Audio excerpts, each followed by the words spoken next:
Meditemos na palavra do Senhor descrita no livro de Jó, capítulo 1, versículo 22. Jó, capítulo 1, versículo 22, que diz: Em tudo isto Jó não pecou, nem atribuiu a Deus falta alguma. Meus queridos, chegou, portanto, o momento de falarmos um pouquinho da palavra de Deus. E neste momento, nós iremos adentrar a ministração da palavra. Eu convido que os irmãos estejam com a Bíblia em mãos, iremos fazer uso. A mensagem de hoje baseia-se no capítulo 1 do livro de Jó. Jó é antes ali de Salmos, então os irmãos localizem este livro muito importante. Pois bem, os irmãos recordam-se da mensagem aqui explanada no último sábado? Os irmãos se lembram? Fazer aqui um exame de memória. Qual foi a mensagem, irmão Carlos, lembra? Vou ajudá-los. Foi o pastor Hilton Castro que apresentou a mensagem, que dizia: fase difícil. É isso mesmo. Fase difícil não é o fim. Hoje nós iremos dar seguimento a essa temática, com o título Fase difícil tem um fim. Muito bem. Eu creio que cada um de nós, em algum momento da vida, ouviu essa frase: nada é por acaso. Já ouviram? Eu vou fazer uma pergunta mais profunda. E já experimentaram isso na vida de vocês? Diversas vezes, eu creio, né? Talvez alguém já tenha ouvido a história de algum indivíduo que perdeu a passagem de avião e depois descobriu que aquele avião não chegou ao seu destino. Ou aquele que, por um atraso, chegou e perdeu uma oportunidade de emprego muito importante, mas acabou por conseguir outras coisas. Geralmente falamos o nada é por acaso quando tratamos de livramentos, não é verdade? Eu me atrasei, eu perdi algo, mas ganhei outra coisa. Foi uma bênção, foi um livramento. Mas também sabemos que o nada é por acaso também para a lei do o que o homem planta, também o homem colhe, não é? Então, o nada é por acaso também serve para as tragédias, né? Aquilo que de ruim acontece na minha vida pode ter tido uma causa, seja essa causa causada por mim ou por outra pessoa. Nesse sentido, existe uma lei irrevogável na nossa vida. É a lei da causa e do efeito. E hoje nós iremos acrescentar o terceiro elemento dessa conjugação, que é o propósito. Causa, efeito, propósito. Em outras palavras, causa, circunstância, né? Aliás, consequência e finalidade, objetivo, propósito. Nós iremos dedicar atenção especial ao capítulo 1 do livro de Jó, este livro que é um livro, de certa forma, polêmico, é um livro controverso. Para muitos, é um argumento contra Deus. Para outros, é motivo de escândalo. E nós iremos aqui perceber que a tônica desse livro é dizer que o justo também passa por momentos difíceis, por momentos e situações complicadas, por momentos difíceis. O livro de Jó, no capítulo 1, versículo 1 até o 5, apresenta o personagem central, um homem chamado Jó. Vamos ler? Gostaria que cada irmão dedicasse interesse em um verso. Começando aqui pelo irmão Analcísio e depois passando até chegar ao irmão Carlos. E depois utilizaremos os irmãos do lado do lado direito, do meu direito, né? Começando pelo irmão Narciso, o número 1, versículo 1. Havia um homem na terra de Uz, cujo nome era Jó. E este homem era sincero, reto e temente a Deus, e desviava-se do mal. Obrigado. Tinha ele 7 filhos e 3 filhas. E o seu gado era de 7.000 ovelhas, 3.000 camelos, 500 juntas de bois e 500 jumentas. Eram também muitíssimos os servos a seu serviço, de maneira que este homem era maior do que todos os do Oriente. Iam seus filhos à casa um dos outros, e faziam banquetes, cada um por sua vez, e mandavam convidar as suas 3 irmãs para comerem e beberem com eles. Sucedeu, pois, que tendo decorrido o turno de dia dos seus banquetes, enviava Jó e os santificava e se levantava de madrugada e oferecia holocaustos, segundo o número de todos eles, porque dizia Jó: porventura pecaram meus filhos e blasfemaram de Deus no seu coração. Assim o fazia Jó continuamente. Amém. Obrigado aos irmãos que aqui participaram. Aqui percebemos algumas características, né, alguns relatos acerca de um homem chamado Jó. Primeiro, vemos que Jó era considerado um homem bom ou mau? Reto, bom, justo. Um homem temente a Deus, que procurava desviar-se do mal. Este homem habitava na terra de Uz, portanto ali na região da Arábia, era um homem à parte de Israel, né? Era um homem do estrangeiro, mas que era temente ao Deus Altíssimo. E era um homem muito próspero, não é? Aqui vemos tanto na questão familiar, ele tinha quantos filhos? 10 filhos. 7 homens, 3 mulheres. E estes filhos eram muito unidos, né? Eles sempre estavam um na casa do outro, né? Ali faziam algumas festas, festividades e comemorações, e a família estava sempre unida, sempre junta. Mas os bens de Jó excediam, né? Excediam apenas a questão familiar. Passava além disso, melhor. A sua empresa era uma empresa de alto valor, né? Aqui nós temos a descrição apontando que Jó era o homem mais rico do Oriente. Seria um Elon Musk, né? Hoje, né? Jeff Bezos, um dos homens mais ricos do mundo. E Jó era da igreja, era um crente como nós, né? Era um homem temente a Deus. Tanto é que sempre que passavam as festividades de seus filhos, Jó continuamente, não é? Apresentava a Deus o que mesmo? Holocaustos, sacrifícios, para que fosse expiado o pecado de seus filhos. Na continuação do relato, a partir do versículo 6 até o 12, nós encontramos uma mudança de estado na vida de Jó. E nós agora iremos, portanto, ler os próximos versículos. Versículo 7 em diante, voluntários, um por vez. Até o versículo 12. Aliás, o versículo 6, começa no 6 até o 12. E vindo um dia em que os filhos de Deus vieram apresentar-se perante o Senhor, veio também Satanás entre eles. Então o Senhor disse a Satanás: de onde vens?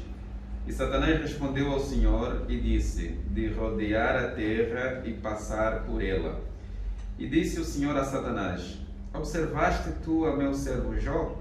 Porventura ninguém há na terra semelhante a ele, homem sincero e reto e temente a Deus e desviando-se do mal. Obrigado. Será que Jó não tem razões para temer a Deus? Respondeu Satanás. Acaso não puseste uma cerca em volta dele, da família dele, de tudo que ele possui? Tu mesmo tens abençoado tudo que ele faz, de modo que os seus rebanhos estão espalhados por toda a terra. Mas estende a tua mão e faz tudo o que ele tem, e com certeza ele te abençoará na tua face. O Senhor disse a Satanás: pois bem, tudo que ele possui está nas tuas mãos, apenas não toque nele. Muito bem, obrigado.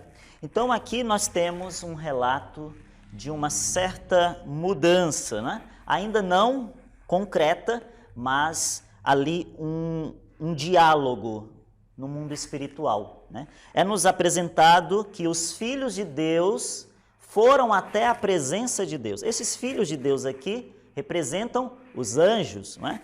E ali havia um indivíduo um tanto que diferente dos outros, né? Quem era esse indivíduo? Satanás. Satanás apresentou-se também juntamente com os filhos de Deus diante de Deus. E agora foi feita uma pergunta para Satanás. Qual foi a pergunta, irmão Analcísio? Tens visto? Primeira pergunta, de onde vens? Isso mesmo. Primeiramente, de onde vens? E Satanás respondeu: de rodear pela terra e passear por ela. O interessante que aqui o irmão Analcísio trouxe é que agora o Senhor traz Jó para a conversa, traz o assunto de Jó, o caso de Jó. O próprio Deus pergunta: e então, notaste o meu servo Jó? Viste o meu servo Jó?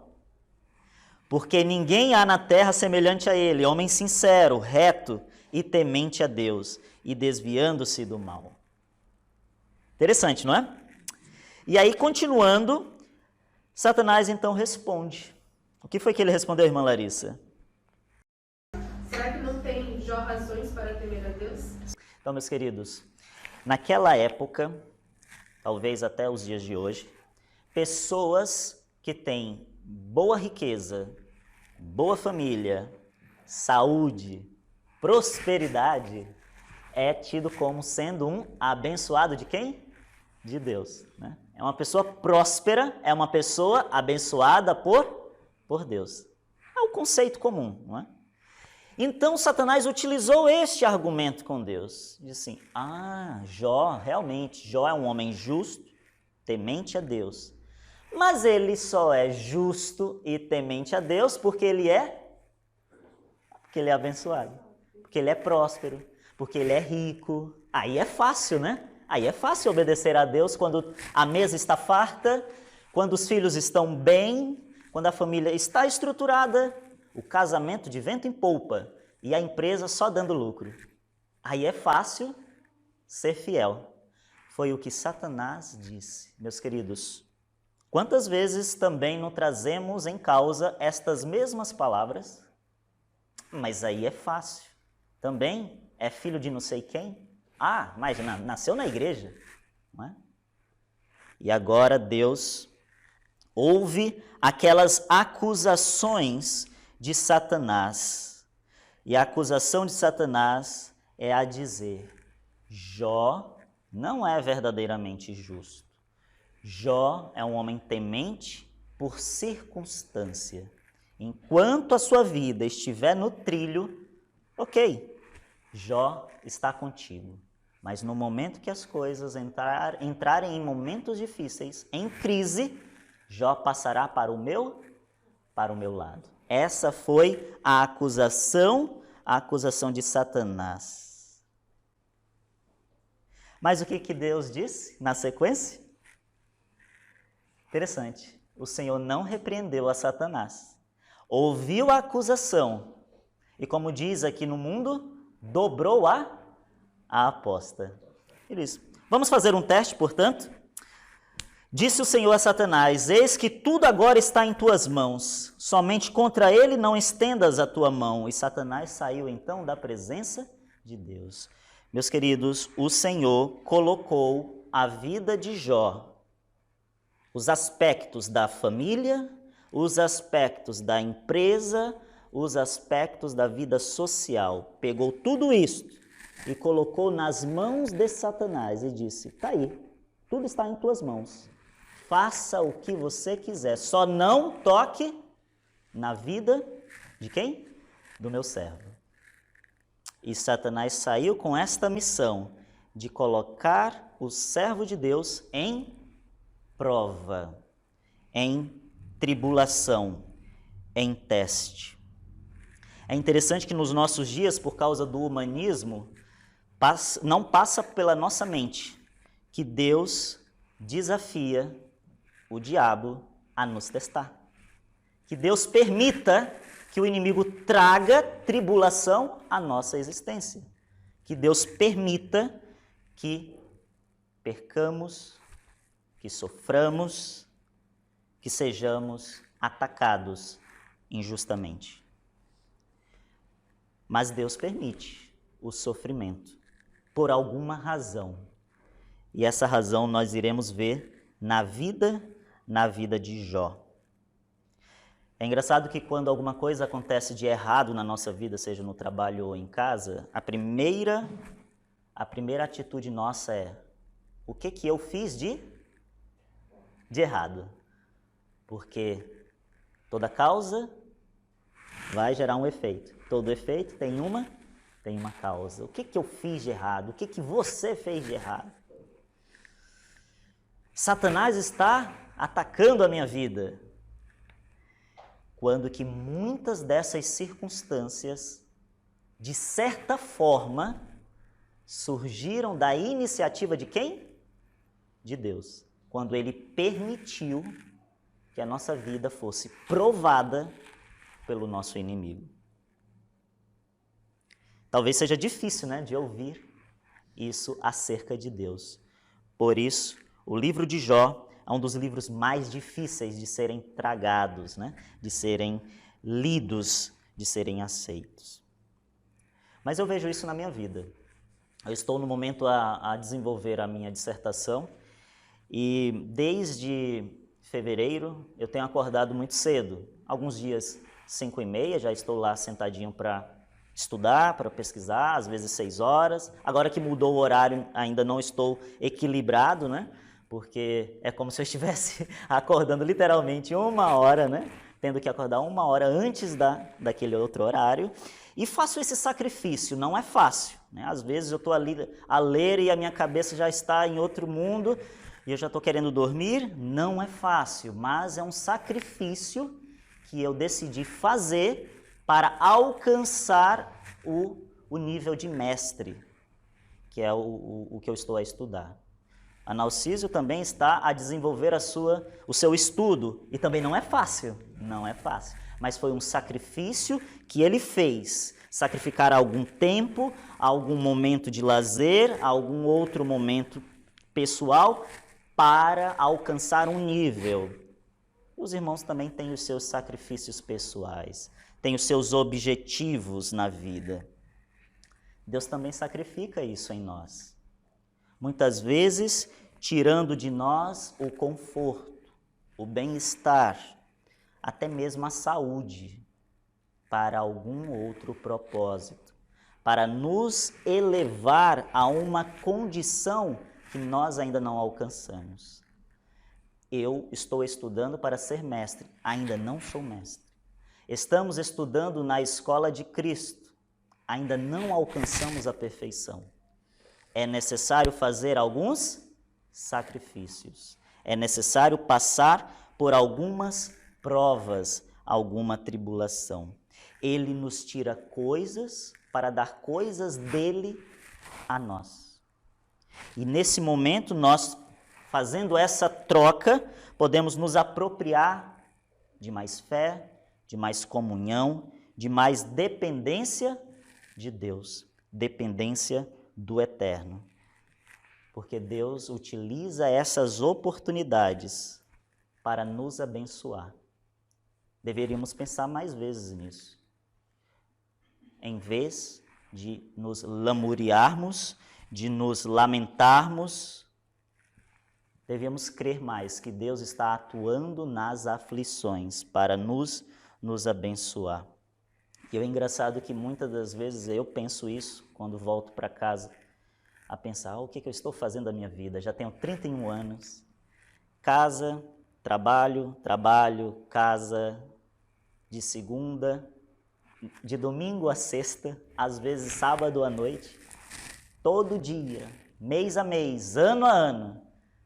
E parece que a vida não tem sentido, parece que é só isso, Sem cor, sem brilho, aquela rotina fatigante.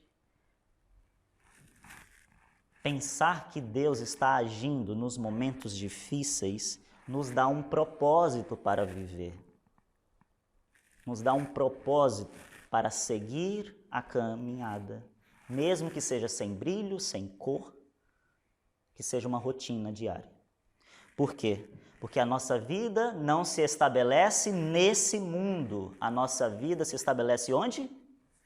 No porvir, no futuro. Então Deus agora ali provoca o diabo. Vê meu servo Jó?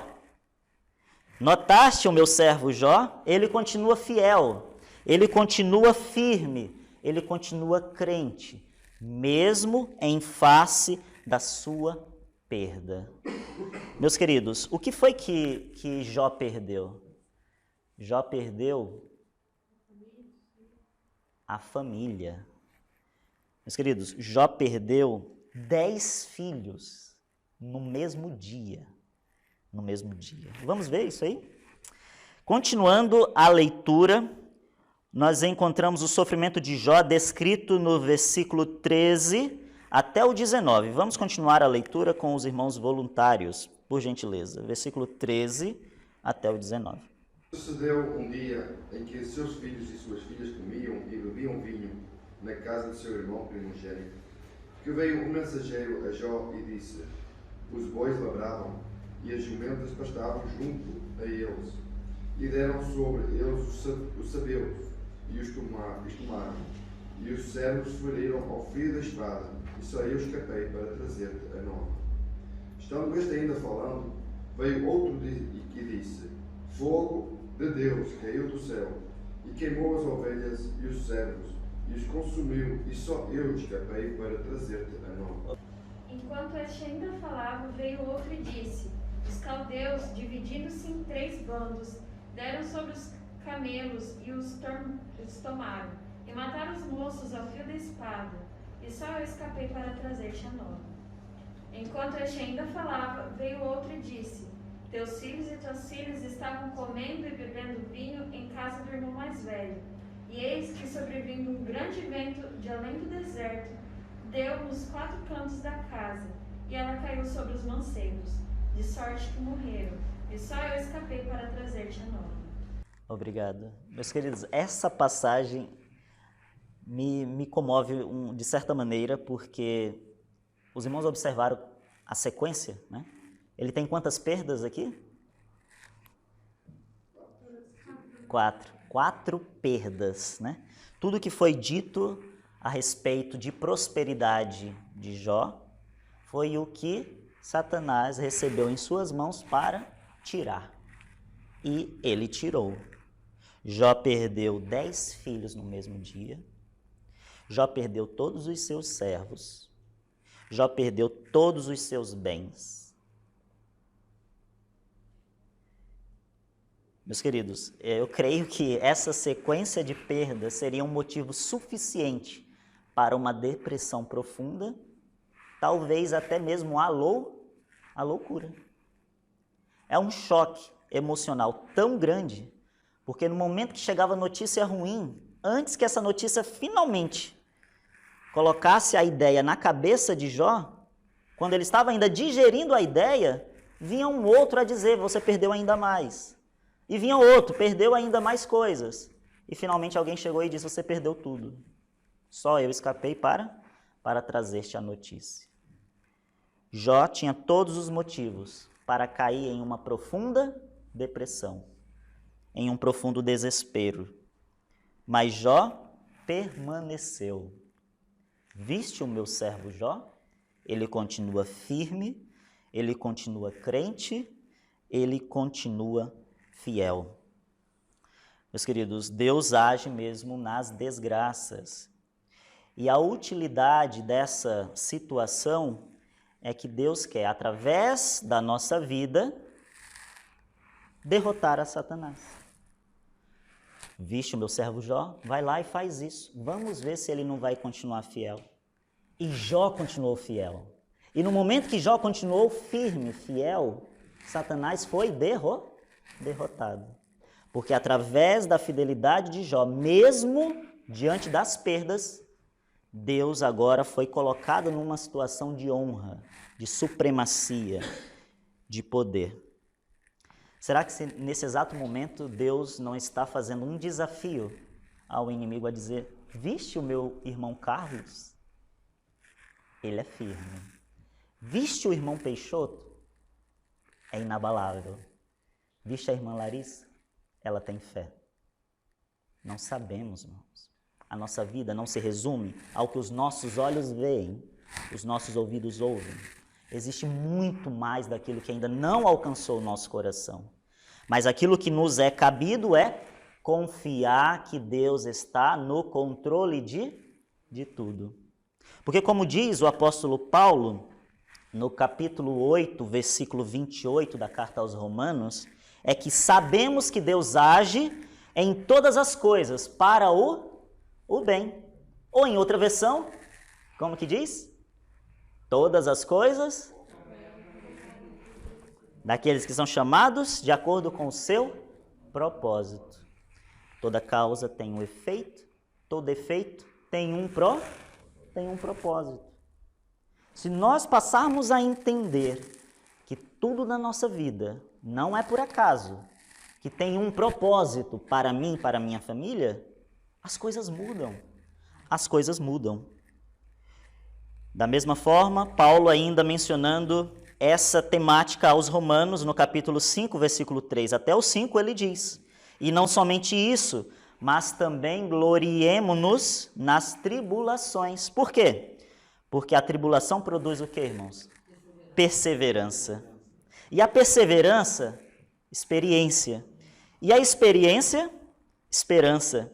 E a esperança não desaponta, porquanto o amor de Deus está derramado em nossos corações pelo Espírito Santo que nos foi dado. Meus queridos, quando passarmos pela dificuldade, saibamos que há um propósito para isso. E o propósito não é nos derrubar. É o quê? Nos fortalecer. Porque a tribulação vai gerar em nós perseverança para continuarmos firmes. E aí alguém diz: eu mesmo já senti isso. Se essa dor vier um pouquinho mais forte, eu não vou aguentar. Ou se acontecer algo pior, talvez eu não fique firme.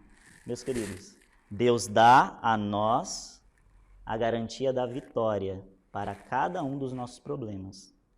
A pessoa que está vencendo a dor hoje será uma pessoa mais forte para vencer uma dor mais forte. O Wallace que vence hoje não é o Wallace que vai vencer amanhã, porque o Wallace que vai vencer amanhã é mais forte do Wallace que venceu hoje, que é mais forte do Wallace que venceu antes. Isso é a perseverança, é vencer todos os desafios. Deus nos garante a graça suficiente para vencer a dificuldade. Ele não nos coloca à mercê do inimigo como se fosse um joguete. No momento em que o diabo trabalha para nos derrubar, Deus trabalha para nos fazer vencedores. É um duelo de cartas marcadas. E nesse duelo de cartas marcadas, quem é o vencedor? É Jesus. E se nós estivermos ao lado de Jesus, iremos provar através da nossa vida que Satanás é um derrotado. Porque Deus age nas tribulações em nosso favor. O momento de dificuldade tem um fim, tem uma finalidade, tem um propósito. E é fazer o povo de Deus mais forte. É dar testemunho a todos os mundos que Deus é vencedor, que Deus é maior que o inimigo. Vamos falar um pouquinho mais sobre a atitude de Jó, versículo 20 até o 22, para finalizarmos o capítulo. Outro voluntário? Então Jó se levantou, rasgou o manto, rapou a cabeça, prostrou-se no chão, adorou e orou. Eu saí do nu do ventre de minha mãe, e não voltarei para lá. O Senhor deu e o Senhor tirou. Bendito seja o nome do Senhor. Em tudo isso Jó não pecou, nem culpou a Deus por coisa alguma. Obrigado. Meus queridos, vejam, a atitude de Jó decepcionou alguém e não foi a Deus. decepcionou o inimigo que tinha garantido: se eu tirar tudo, ele vai passar para o meu lado. Mas a atitude de Jó decepcionou o seu acusador, porque a atitude de Jó é a atitude que nós devemos ter quando nós perdermos algo nessa vida. Eu vim sem nada, eu voltarei para a terra sem nada. No saí do ventre da minha mãe, no tornarei para lá. Tudo que nós ganharmos nesse mundo, nessa vida, é passageiro. Por quê? Porque quando formos para o leito da morte, para o descanso, não levaremos nada, nada. E quão decepcionante é ver pessoas que levaram a vida inteira conquistando, mas não aproveitando aquilo que conquistaram, né? Aquela situação, aquele dilema. Trabalhar para conseguir as coisas, mas quando tem as coisas, vai agora gastá-las para recuperar a saúde, o tempo perdido, os filhos que se foram. Nada nesse mundo tem valor de fato. E se nós pensarmos dessa maneira, vai mudar a nossa percepção do mundo. Porque o que nós perdermos aqui não é perda nenhuma. O que Paulo disse? Eu considero tudo como? Como nada. Ele usa até uma palavra como esterco. Porque, como também diz o outro apóstolo, as tribulações de agora, elas não podem ser comparadas com o peso do quê? Da glória. Isso que nós estamos sofrendo não se compara com aquilo que está sendo prometido para nós. E Jó tinha essa visão, não no presente, tampouco no passado. A visão dele estava à frente. E ele tinha essa esperança de ver com seus próprios olhos o seu Redentor. O seu futuro estava sendo decidido em cada uma daquelas palavras. No saí do ventre da minha mãe, no tornarei para lá. O Senhor deu, o Senhor tomou. Bendito seja o nome do Senhor. Meus queridos, onde eu cheguei neste mundo, cheguei pela permissão de Deus. O trabalho que eu tenho, a esposa que eu tenho, a família a quem Deus me colocou, né? Para quem Deus me colocou, tudo veio por causa dele. Se eu perder um familiar, se eu perder o meu emprego, o que posso fazer eu? Não fui eu que conquistei nada. Deus me deu, Deus pode tirar. E se ele tirar, ele vai tirar com um propósito. Não como uma punição. Ele vai tirar com um propósito. Com um propósito. Bendito seja o Senhor, se ele tirar e se ele me dá. Se ele me der. Jó não sucumbiu às suas perdas, mesmo aquelas que foram na carne, como seus filhos, e até mesmo depois com a sua esposa. Jó permaneceu firme na provação. Por quê? Porque ele colheu os frutos da fé no tempo da bonança. É engraçado como quando tudo vai bem, assim, parece que a gente esquece de Deus, na verdade. Tendemos a procurar Deus quando tudo vai mal. Aí parece que dá aquele estalo. E aí procuramos a orar mais, a nos aproximar do Senhor. Só que não devia ser assim. Quando chegar o tempo da tribulação, quem é que vai ficar firme? Aquele que estudou a palavra, aquele que exercitou, aquele que praticou. Se nós sempre deixarmos para procurar Deus na hora da tribulação, não iremos encontrar. Essa história já aconteceu lá na época de Noé. Vieram as advertências, depois, e quando chegou a hora, não havia mais tempo de graça. Precisamos exercitar a fé diante da aprovação, porque nem sempre a aprovação vem com uma carta de apresentação. Irmã Narciso, está acontecendo isso, por isso? Não, nem sempre. Às vezes as coisas acontecem e você diz, mas por quê? Ou para quê? Precisamos apenas ter fé de que Deus nos encaminhará nessa escuridão. Como diz o salmista, ainda que eu ande pelo vale da sombra da morte, não temerei mal algum. Por quê? Porque sou corajoso? Não, porque tu estás comigo. A tua vara me consola. Meus queridos, não estaremos sozinhos na provação. O diabo ataca e Deus defende.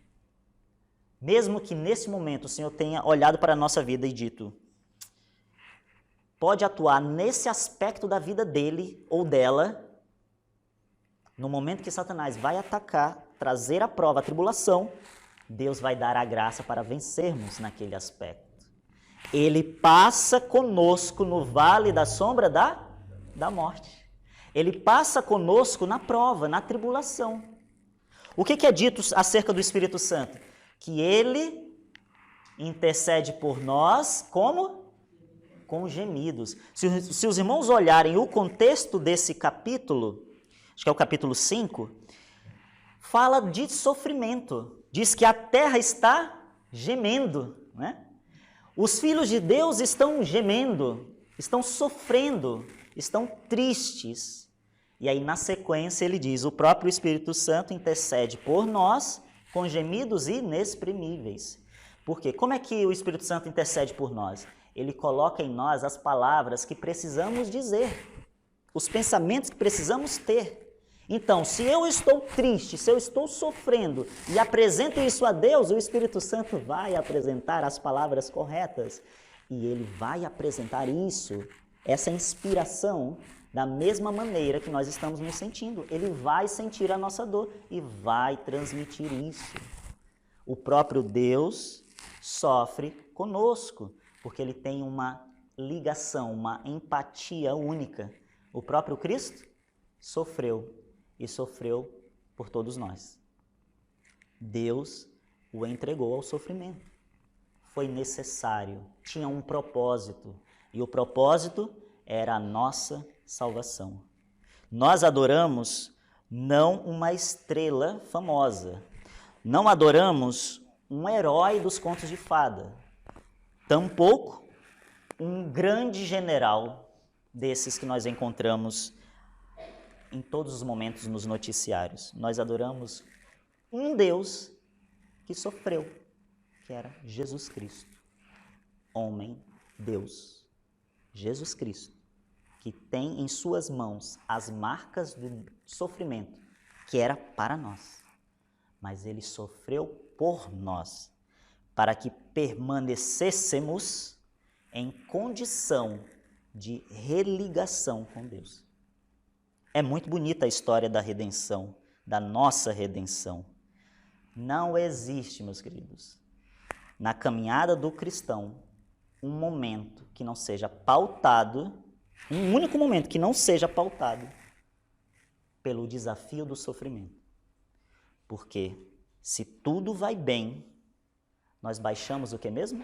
A nossa atenção, a nossa guarda. E é nesse momento que o inimigo ataca. Jó, enquanto tudo estava bem, o que ele fazia? Orava continuamente pelos seus filhos. Quando tudo veio mal, o que ele fez? Bendito seja o Senhor, porque me deu, me tomou, e ele tem um propósito com isso. E sobre Jó é dito, em tudo isto, ele não pecou, e acima disso, não atribuiu a Deus falta alguma. Quantas vezes a gente não está culpando Deus pelos nossos problemas? O Senhor não vê? Como assim? Não é? Por quê? Aquele e eu e tal? Não, meus queridos. Não blasfememos contra Deus. Tomemos cuidado. Pensemos, calemos. Se formos abrir a boca no momento de aflição, que seja para louvar a Deus. Não estou a dizer que na hora da dor você não possa chorar. Chore, é necessário. Quantas vezes é preciso se trancar, né? Para chorar, a parte em particular. Sofrer a tristeza dói.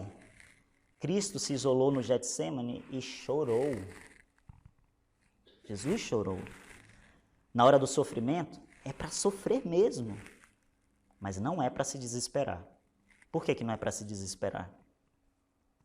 Porque Deus está conosco. Ele passou por tudo isso e passou sozinho dos humanos, mas acompanhado das forças espirituais, para dar força, para ajudar. Um dos momentos assim mais lindos no capítulo que fala do Getsêmani é quando Cristo está mesmo ali com seu coração moído, diz que estava suando sangue de tanta aflição, quando o inimigo começa, a cirandar, a trazer dúvidas, e do céu vem um anjo. E agora coloca Jesus no seu peito e começa a falar palavras de apoio. Sabe aquele momento de dificuldade que passa um versículo na Bíblia, na nossa mente, um versículo da Bíblia? Ou uma letra de uma música revigorante? É um anjo, é o Espírito Santo, é a atuação de Deus nos dando graça para suportar a aflição, para suportar aquele momento de dificuldade. Deus estará conosco em todos os momentos, especialmente nos mais necessários, mais difíceis, quando não temos solução. Essa certeza nós devemos levar para casa. A certeza de que o momento difícil tem uma finalidade proposta por Deus, que é a finalidade de nos fazer mais fortes, mais resistentes, prontos para a vida futura. Que Deus abençoe essa igreja, povo de Deus, pequeno que é, mas forte, que ainda não reconheceu a força que tem, porque a sua força não vem do braço humano, vem de quem? Vem do braço do Onipotente, do braço de Deus. Que Deus nos abençoe a compreender que as aflições podem ser bênçãos, valiosas bênçãos em nossa vida. Deus nos abençoe para isso. Amém. Jesus.